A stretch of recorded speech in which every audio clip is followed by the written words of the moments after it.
চারটি ভ্যাম্পায়ার একটি পরিবারে ছিল। একদিন বড় লড়াই হয় এবং যে যার পক্ষে চলে যায়। কিছুক্ষণ পরে প্রাচীনতম ভ্যাম্পায়ার অভিযোগ করেছিলেন যে কেউ তার রক্ত চুরি করেছে। অন্য সমস্ত ভ্যাম্পায়ার রক্ত চুরি করেনি বলে অস্বীকার করেছিলেন। তাই প্রাচীনতম ভ্যাম্পায়ার গোয়েন্দা আকাশকে ডেকেছিলেন। আকাশ অন্য তিনটি ভ্যাম্পায়ারকে জিজ্ঞাসাবাদ করেছিলেন। স্ত্রী ভ্যাম্পায়ার: আমি বাথরুমে দাঁত পরিষ্কার করছিলাম। ভাই ভ্যাম্পায়ার: আমি একটি কফিনে ঘুমাচ্ছিলাম। পুত্র ভ্যাম্পায়ার: আমি ভিডিও গেম খেলছিলাম। আপনি কি অনুমান করতে পারেন যে কে রক্ত চুরি করেছে? স্ত্রী, ভাই, পুত্র?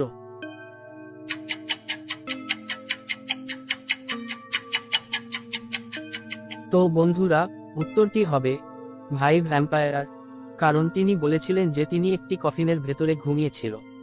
আপনি যদি একটু ভালো করে দেখো ফটোটা, তাহলে দেখতে পাবেন কফিনটা কিন্তু তার তুলনায় অনেকটাই ছোট ছিল। এ থেকেই বোঝা যায় ভাই ভ্যাম্পায়ারটি মিথ্যে বলছে।